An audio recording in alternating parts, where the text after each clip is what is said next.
لو ما في مشكلة ما أعطانا الإشارة الحمراء، أعطانا البرتقالي، سنين أو ثلاثة. السلام عليكم، يلا حيهم. وشيب ذا يجرج يقول تقشك من طيار وده يطلع، بس الوقت ما يسعفنا اليوم.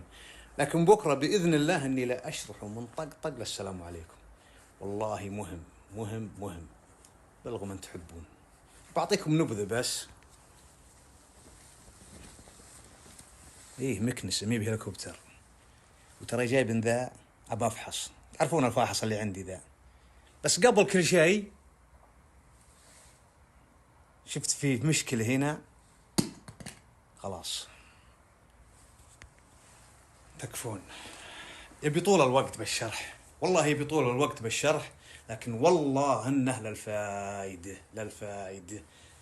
اللي جابه لي اقسم بالله العلي العظيم اني صورت له مقطع وهو مقطع، لا صورت له مقطع فيديو، والله اني هشته، والله بينشدن عن كلام يوم القيامة اني هشته. قلت له عمرك تسوي الشيء ذا مرة ثانية، انتبه، مسوي خطأ والحمد لله فكه الله هو واللي ببيته. اخطاء بسيطة. بكرة ان شاء الله بإذن الله اني لا اشرح لكم وش المشكلة من طقطق للسلام عليكم.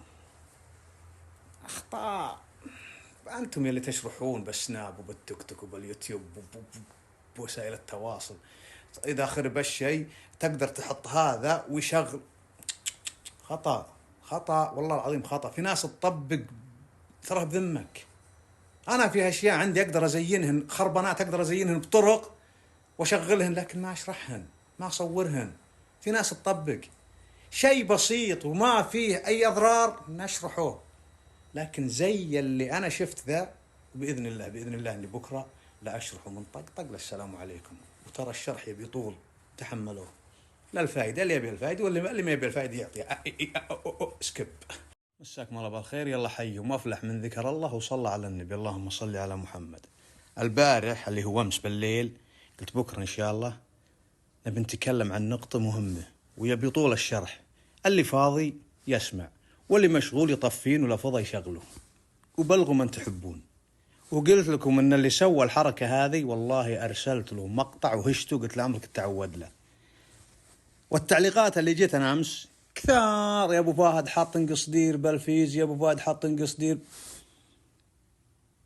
انا استغرب من الناس اللي قاعده تشرح اعطال وما اعطال، يوري الناس وشلون يحط قصدير وشلون عشان يشتغل. هذا خطأ يا جماعه. هذا غض النظر انه حط قصدير، لا هذا حاط نحاس.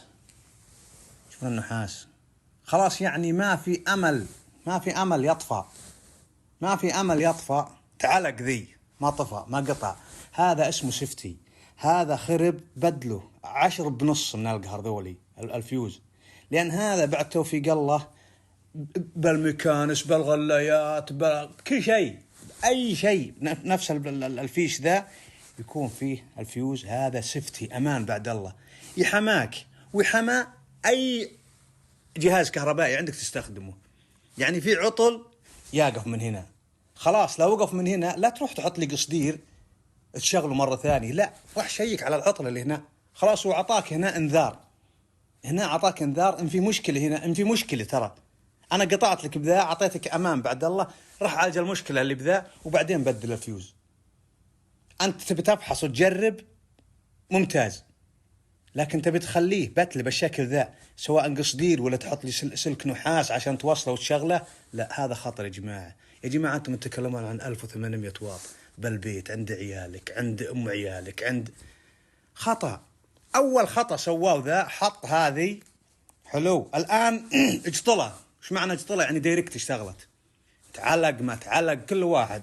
انا ما نبطافي، الفيش يقول انا ما نبطافي. المشكلة الأولى خلته يقطع فيوز ويحط هذه. تعالوا أوريكم إياه.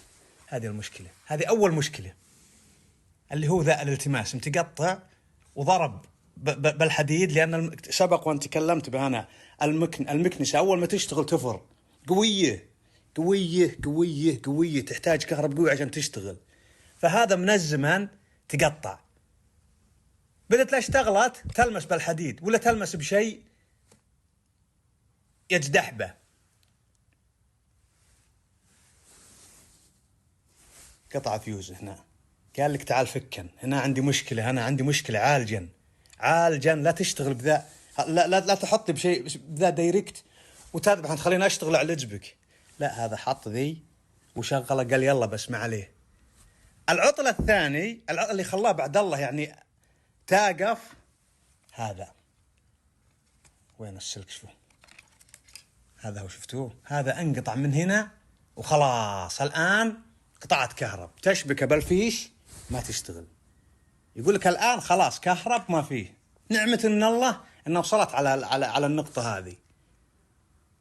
يعني لو انت مخليه دايركت وهذا لمس مع ذا عالجت، لكن هذا انقطع. يقول انا انقطعت خلاص. المشكلة هلول انت ما عالجتها، انا عالجتها بفيوز وشغلتها دايركت، ما جيت تشوف وش قصتي قبل. هذا فيه سلك بدله وقضينا. لا انت خليته دايركت لمين ضرب ذا، شوفه انقطع. الان اقدر اشغله انا يا جماعه، والله اقدر اشغله، بس ما راح اشرح شلون اشغله. خطا انك تشرح للناس شيء خطا.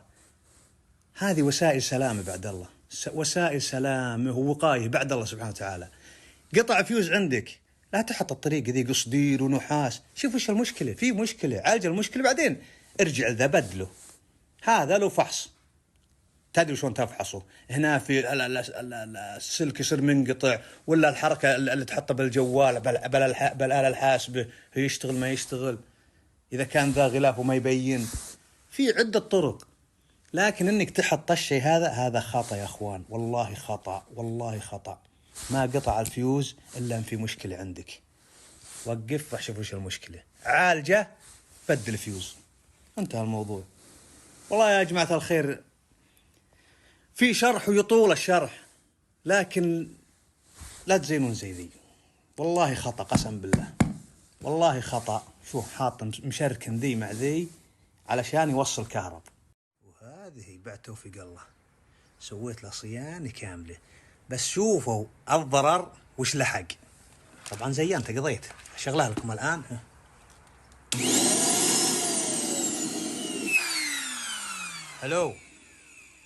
هلو شوفوا الضرر وش لحق. الآن برجع فكة ثانية، بس ما أنا مصورة، ما صورت لكم وش زينت وش ما حطيت. غيرت أسلاك، بدلت أسلاك وجهزتها بفضل الله. الضرر الأول بسبة ذا خرب المفتاح ترى. الآن شوفوا أبى أطفي،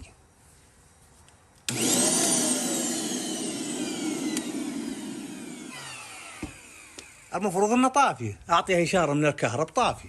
لكن الخطأ اللي سواه بترهيم الفيوز قطع الأسلاك وعدم المفتاح. هذا لازم أبدله الآن، وأمره سهل عندي إن شاء الله.